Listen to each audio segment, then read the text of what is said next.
Okay, in this video, we're going to run a falling head permeability test on sample A. And you should have the data sheet with you or access to it, because we're going to give you the values as we kind of run the test, and you need to record those on your data sheet because you're going to use those to calculate hydraulic conductivity and create your laboratory report. So for the falling head test, we have the equation for falling head permeability over here. K is equal to lowercase a, which is the area of the standpipe, and the area of our standpipe, well, capital A is the cross-sectional area of the sample. The area of our standpipe and the area of our sample are the same, so these are going to fall out. You know, this is going to be 1. The length of the sample, so, you know, that was, you saw that from the last video, it was 7 centimeters, I believe. And now, and then this is the time it takes times the natural log for the head across the sample to change from delta HT naught to delta HT1. Okay, so this is the equation, and what is delta HT naught, what is delta HT1? Okay, so if you have a look now at the level of the water, it's below the bubble tube. Okay, so that means this surface is a free surface now. It's open to the atmosphere. So I have the outflow stoppered at the moment. That's why we don't have any flow. But once I unstopper it, it's going to begin to flow. Okay. So initially, before we start the test, our delta HT naught is the vertical difference between the height at the or the elevation at the surface of the water here minus the elevation of the outflow here. That is our delta HT naught. So before we do this, it looks like it's at the per the datum, we have the ruler on the side.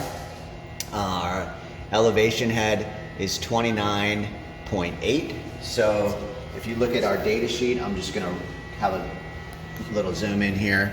Our delta HT naught is our 29.8,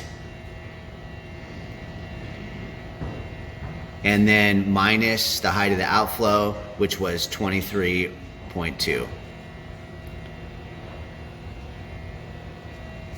Okay, so now we're going to start the timer and let this flow.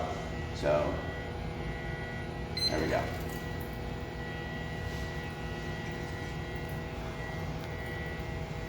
And I think,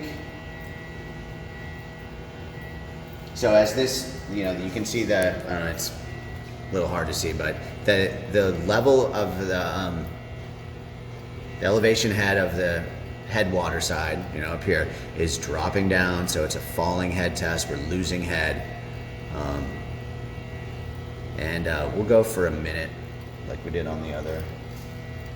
And after a minute, then we'll measure the delta HT1, and that is going to be, you know, the vertical distance between the height at the headwater side minus, you know, and minus the height at the tailwater. So this tailwater height doesn't change, right? It's just the headwater elevation head or total head, because this is open. It's a free surface. When I say elevation head and total head, they're the same, because there's no pressure head, because this is a free surface. I was talking too much and I went beyond my minute. All right, so that's, anyway, 66 seconds is our time. And our delta H, now we're up here, we're at 26.4. So our delta HT1 is equal to 26.4 minus the 23.2. And now we're going to do that again, and this time we're going to just continue right on. So we're going to do another trial. So now for our second trial, our delta HT naught is going to be 26.4 minus the 23.2, and I'm going to restart the timer. I'm going to start this again. So, all right, there we go.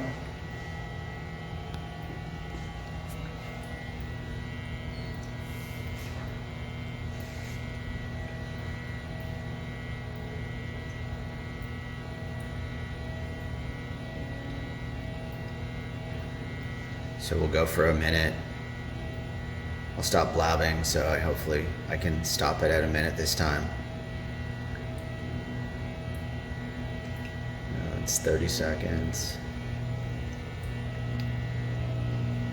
And yeah, we'll just use the same temperature as we did, 18 degrees for the constant head test. Nothing's changed here. So I'll write that down too.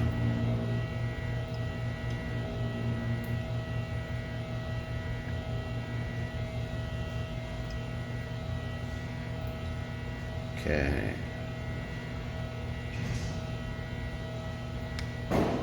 All right. Stop that. Okay. We got 60 seconds this time. And we're right at 25 for the elevation on the headwater side, but we want the difference in head, so it's 25 minus the 23.2. This is 18 degrees. And you can calculate the hydraulic conductivities and take the average, and you know, you don't have to worry about how much flow, and then you can normalize those. Okay.